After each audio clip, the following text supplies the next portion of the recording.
मी यशस्वी शिंदे बोलते. आई बाबा, तुमच्यासोबत मला खूप काही बोलायचं आहे. मनातलं सगळं काही खरं खरं सांगायचं आहे. माहीत आहे माझ्यामुळे खूप काही ऐकावं लागत आहे तुम्हाला. पण काय करणार, बोलायलाही मीच भाग पाडले सगळ्यांना. कळत नव्हते मला प्रेम काय असते. पण त्याचाच फायदा घेत जेव्हा त्याने मला फसवले आणि आपल्या कवळ्याच वयात तुमच्या मुलीने त्याला आपलं मन सोपवले, तेव्हा कळालेच नाही चूक काय आणि बरोबर काय. म्हणूनच आंधळे प्रेम करून त्यालाच बरोबर समजून बसले आणि आज त्या चुकीच्या माणसासाठी मी स्वतःचा जीव गमावून बसले. इतकी मोठी चूक करून बसली की मरणही खूप भयानक आले, की माझ्या जन्मदात्यांना मीच यांची यशस्वी म्हणून ओळखू देखील नाही आले. लहानाचं मोठं केलं तुम्ही मला, खंबीरपणे उभं राहायला शिकवलं तुम्ही मला. अगदी 16 वर्षाची असतानाही माझ्या प्रेमाखातर तुम्ही लढलात त्याच्यासोबत. ना समजत होते मी की त्याच्यावर प्रेम केलं आणि म्हणूनच अंत आयुष्याचा माझा झाला असा दुर्दैवी. आई बाबा, फुलाच्या पाकळीप्रमाणे जपलं तुम्ही मला, तळ हाताच्या फोडाप्रमाणे जपलं तुम्ही मला. पण तुमच्या या फुलावर जप वार करताना त्याला अजिबातही नाही वाटली माझी कदर. मला होणाऱ्या त्या वेदनांचा त्रास त्याला थोडाही पडला नाही फरक. परत एकदा मला माझ्यासोबत पहिल्यासारखं राहा म्हणून तो सारखं म्हणत होता.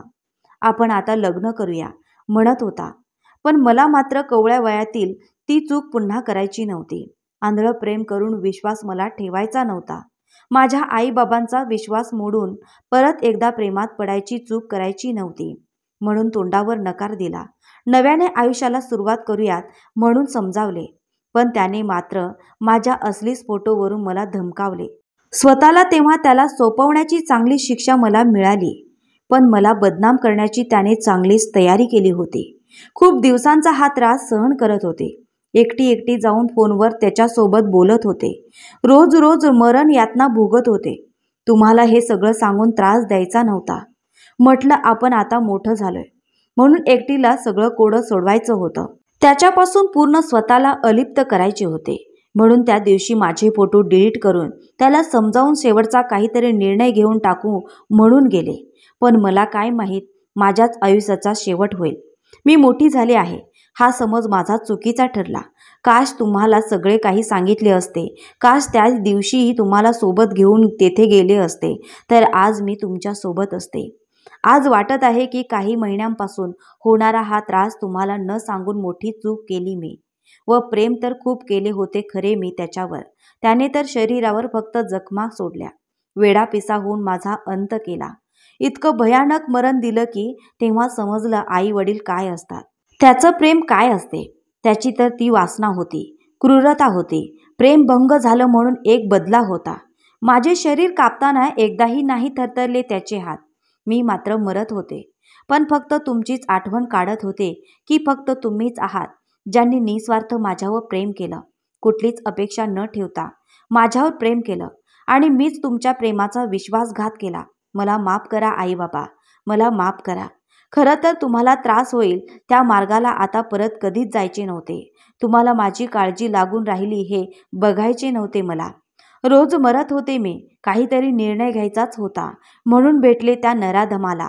पण इतक्या सहज दूर जाणं त्याला मान्यच नव्हते. नियतीने पण तेव्हाच घात केला माझ्यावर. तो तर सरळ प्लॅन करूनच आला होता मला संपवायला. एक वार केला त्याने माझ्या चुकलेल्या त्या निर्णयावर. मी तर विचार केला मरताना सुद्धा की याच मुलावर मी खरं प्रेम केलं होतं का कधी काळी. हाच होता का तो. काय सांगू बाबा, त्याने मला खूप सहजपणे संपवलं. तुमच्या बाहुलीला कायमचं त्याने तुमच्यापासून दूर केलं. माझ्या मैत्रिणींना माझे एकच सांगणे आहे, माझ्यासारखी चूक तुम्ही कधीही करू नका. कुठल्याच वयात चुकीच्या माणसावर प्रेम करू नका. आणि वाटलंच कधी प्रेम करावे तर या यशस्वीला विसरू नका. आई बाबांच्या पुढे कधीच जाऊ नका.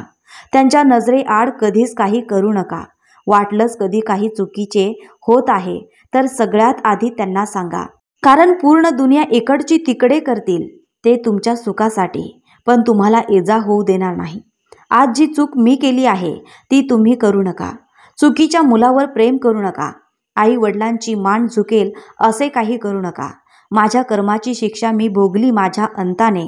तुम्ही मात्र माझ्यापासून काहीतरी शिका. प्रेम करायच्या आधी आईबाबांना आठवा.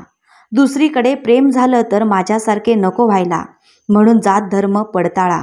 घरी सांगा, नाहीतर उद्या जाऊन नको कुठे दुसऱ्या रेल्वेच्या परिसरात तुम्ही आढळायला.